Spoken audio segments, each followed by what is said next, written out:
Fait que raconte-moi ce que tu as mangé ce matin. Je n'ai pas mangé ce matin. Eugene. Ben là, j'ai bu un chocolat chaud.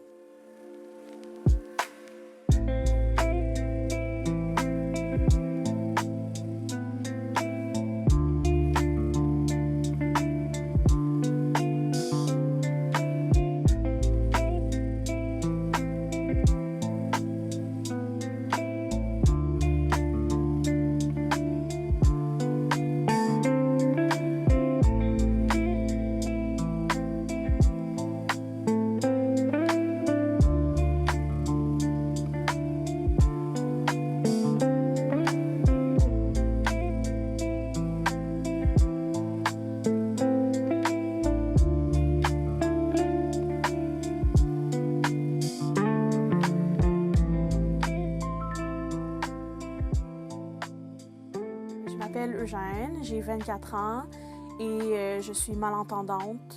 J'ai des appareils auditifs que je porte parfois pas, depuis l'âge de 18 ans.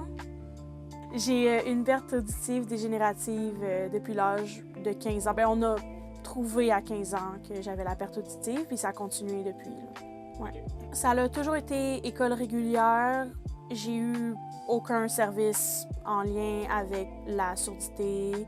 En fait, mes enseignants, la plupart du temps, le savaient pas.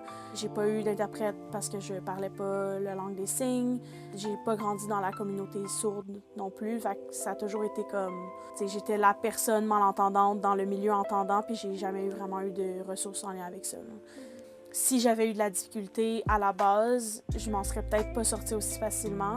Mais parce que j'avais quand même une certaine facilité, parce que j'avais des amis qui m'aidaient, qui partageaient leurs notes, etc., ben j'ai quand même eu cette chance-là que finalement, c'était pas si difficile que ça pour moi de faire le programme, tout ça, malgré la surdité. Pour moi, ça a été facile. J'avais pas vraiment de stigma par rapport à ça. Puis souvent, c'est pas nécessairement une meilleure réaction, mais le monde, il trouve ça cool. Où ils sont comme « Ah ouais, c'est donc ben cool! » Puis t'es comme... Ça me dérange pas, je suis contente puis je suis fière de qui je suis, mais c'est pas un avantage ou quoi que ce soit, là. C'est juste comme ça que je suis. C'est de la même façon que, pour moi, c'est comme porter des lunettes, là. Les lunettes, tu le vois parce que c'est directement dans mon visage. Les appareils, tu le remarques peut-être pas jusqu'à temps que je m'attache les cheveux. Pour moi, c'est la même chose, puis j'ai pas honte, puis je suis pas fière non plus, c'est juste, ça fait partie de moi, là. Ça faisait quand même, depuis que j'étais jeune, que j'aimais vraiment beaucoup voyager. J'ai grandi dans une famille qui priorisait surtout le voyage par-dessus les gros cadeaux de Noël, etc. On allait s'acheter des voyages. Puis, en devenant adulte, j'essayais toujours de trouver comment est-ce que je pourrais arriver à voyager, à faire le voyage de mon rêve, en étant étudiante, sans avoir nécessairement les moyens, tout ça. Puis ça a toujours été une priorité pour moi. Puis là, dans les 2 dernières années, avec mon conjoint, on a vraiment commencer à parler d'avoir un véhicule converti dans lequel on pourrait habiter et voyager à temps plein.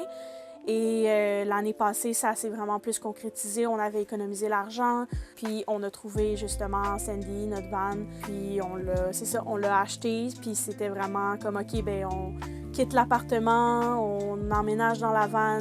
Après qu'on ait acheté la van, on avait traversé le Canada, on l'a acheté en Colombie-Britannique, puis on l'a conduite jusqu'au Québec. On a emménagé officiellement dans la van. On a fait le Nouveau-Brunswick, la Nouvelle-Écosse, Cap-Breton. On est allé jusqu'à Halifax, puis on est revenu à Montréal pour repartir finalement traverser. On a passé par Chicago, on s'est surtout arrêté au Colorado. On a passé 2-3 mois là-bas. On a passé par le Utah aussi, puis l'Oregon. Puis on est revenu, on a retraversé pour revenir à Montréal. Puis idéalement, on aimerait se repartir après les fêtes pour la côte ouest et directement descendre Oregon, Californie, peut-être un peu visiter Arizona aussi bientôt. si j'y vais globalement, je trouve qu'il y a vraiment moins d'impact en voyageant pour moi parce que je me retrouve vraiment moins dans des contextes que j'ai vraiment besoin d'appareils.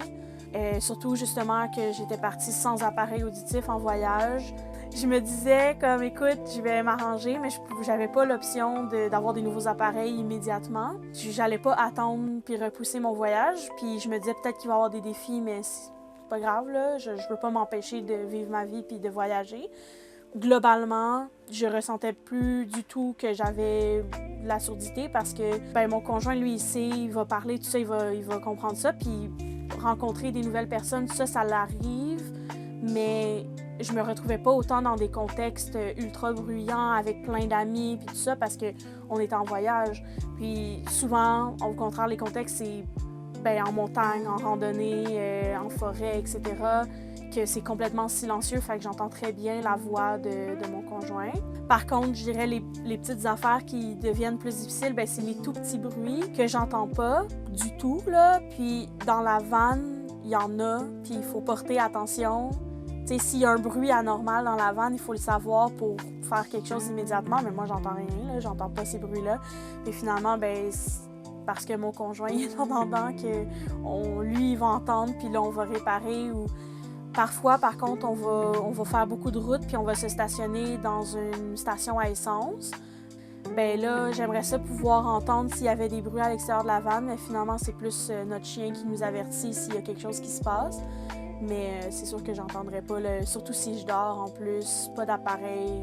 C'est sûr que j'aimerais ça avoir des solutions pour si je voyage seule ou si si lui avait, je sais pas, quelque chose qui doit aller faire, peu importe, puis que je me ramasse seule dans la vanne, il faudrait que je me stationne à un endroit qui est sécuritaire, puis je me prendrais peut-être pas autant dans des stations à essence, tout ça, qui a peut-être plus de bruit ou de risque. Mais ça, c'est vrai pour tout le monde. Je pense que c'est pas juste à cause de la surdité, c'est juste en tant que femme voyager seule, il y a tous ces risques-là aussi qu'il faudrait que je prenne en compte, qui sont encore plus grands, selon moi, que de devoir porter attention au bruit extérieur. On avait parlé de différents endroits, de différents pays qu'on voudrait visiter qui, finalement, reviendraient quasiment moins cher en van que, c'est ça, de louer un hôtel, louer une voiture pour se déplacer. D'avoir une van dans laquelle on peut habiter à temps plein, qui est fonctionnelle, tu sais, que 4 saisons aussi. Et puis on a tout ce qu'on a besoin, le lavabo, etc. Puis de pouvoir voyager à temps plein, faire des vidéos, c'était ça notre rêve. Je pense qu'au départ, ce que j'avais le plus envie de faire, c'était de visiter des parcs nationaux, faire de la randonnée. Je pense que à long terme, c'est devenu honnêtement juste se réveiller le matin, ouvrir la porte, puis on est sur la plage. T'sais, honnêtement, ça c'est vraiment devenu le meilleur côté d'habiter en van, c'est d'être exactement là où on veut être, mais avec toutes nos choses, nos animaux, puis on peut juste sortir puis faire ce qu'on veut. T'sais, j'ai ma maison, j'ai mon conjoint puis nos animaux, puis on ouvre la porte, on est sur le bord de l'eau ou on est sur le bord d'une falaise puis il y a la vue de l'océan. Ou c'est ça que j'aime d'habiter en van finalement, puis ça c'est vraiment incroyable. Ok, c'est peut-être pas nécessairement directement en lien avec la surdité, mais d'une façon plus générale, nous, de vouloir voyager à temps plein, ça nous semblait pratiquement impossible, mais c'était notre priorité numéro 1, puis on a tout fait ce qu'on pouvait pour atteindre ce but-là. Mon conseil, ultimement, c'est de dire il y aura toujours une solution. Il va toujours avoir un nouveau problème aussi, mais il va toujours avoir une solution, puis ça vaut la peine, que ça soit de voyager à temps plein ou n'importe quel autre rêve ou passion qu'on veut faire, même si ça semble complètement irréaliste. Si c'est ça ta priorité numéro 1, ça vaut la peine d'avoir des difficultés, etc., d'être un peu plus stressé sur certaines choses, ça vaut la peine. Il faut trouver la solution parce que si c'est ça ta priorité, fais-en une priorité.